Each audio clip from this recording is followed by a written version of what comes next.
ஆசா நிர்மலா கஜேந்திரன். இன்றைக்கு வெங்காய வடகம் எப்படி போடுறதுன்னு பார்க்க போகிறோம். இட்லி அரிசி 2 உலக்கு எடுத்துருக்கேன். இதை நல்லா கழுவிட்டு 2 மணி நேரம் ஊற வச்சு அரைச்சி எடுத்துகிட்டு வந்துடலாம். குக்கரில் தண்ணி வச்சுருக்கேன். 6 கப்பு ஊற்றிருக்கேன். கொதிக்கிட்டோம். கொதி வருது. மாவு ஆட்டிக்கிட்டு வந்துட்டேன். அதை ஊற்றி கிளறுவோம். நல்லா இது போல் நைஸாக ஆட்டிடணும்.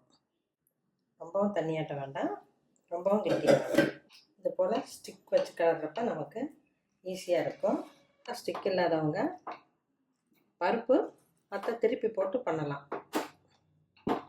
இது நம்ம கிள்ளி போடுறதுனால கொஞ்சம் கெட்டியாக இருந்தால் தான் ஈஸியாக கிள்ள முடியும். இல்லாட்டி வலுவலுன்னு கைக்கு வராது. அதனால தான் கரெக்டாக தண்ணி ஊற்றிக்கணும்.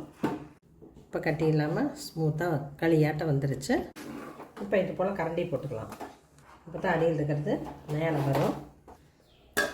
2-3 நிமிஷம் லோ ஃப்ளேமில் இருக்கட்டும். இடையில கிளறி விடணும்.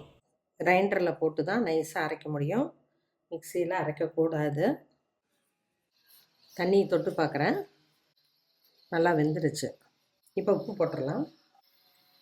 2 டம்ளருக்கு போடுறேன்.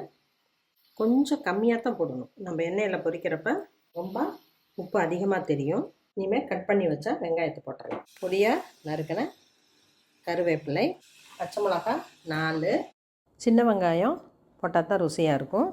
அதனால் 3/4 கிலோ சின்ன வெங்காயம் எடுத்து உளித்து கழுவிட்டு நல்லா பொடியாக கட் பண்ணியிருக்கேன்.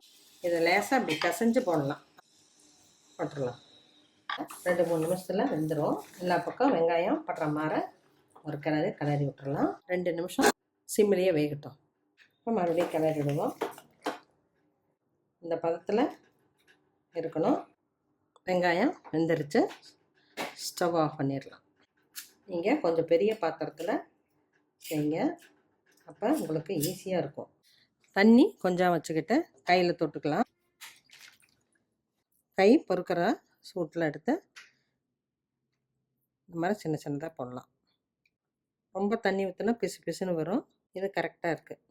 இது போல் எல்லாத்தையும் கிள்ளி போட்டு ஒரு 4 நாள் வெயிலில் வச்சு எடுத்துட்டோம்னா நமக்கு வருஷத்துக்கே வச்சுக்கலாம். கிள்ளி போடுறதுனால இதுக்கு கிள்ளு வடகம்னு சொல்லுவாங்க. ஒவ்வொரு தடவையும் கொஞ்சம் தண்ணியை லேசாக தொட்டுக்கணும். அப்போ தான் நமக்கு ஒட்டாமல் அழகாக வரும். இது போல் எல்லாத்தையும் போட்டுருவோம். வெயிலில் ஷீட்டில் போட்டு வச்சுட்டேன். நம்ம ஒரு நாள் வச்சுட்டு அடுத்த நாள் கொஞ்சம் திருப்பி போட்டு வைக்கலாம். இது போல் 4 நாள் வச்சா கரெக்டாக இருக்கும். 4 நாள் வெயிலில் வச்சு எடுத்துட்டேன். நல்லா காஞ்சிருச்சு. இதில் வெங்காயமெல்லாம் போட்டிருக்கறதுனால உள்ளே உடைச்சாலும் நல்லா காஞ்சிருச்சான்னு செக் பண்ணிக்கணும். நல்லா காஞ்சிருச்சு. ஸ்டோர் பண்ணி வச்சுக்கலாம். இரும்பு சட்டியில் கடலெல்லாம் ஊற்றிருக்கேன். லேசாக சூடாகிறப்ப தீயை குறைச்சிட்டு போடுவோம்.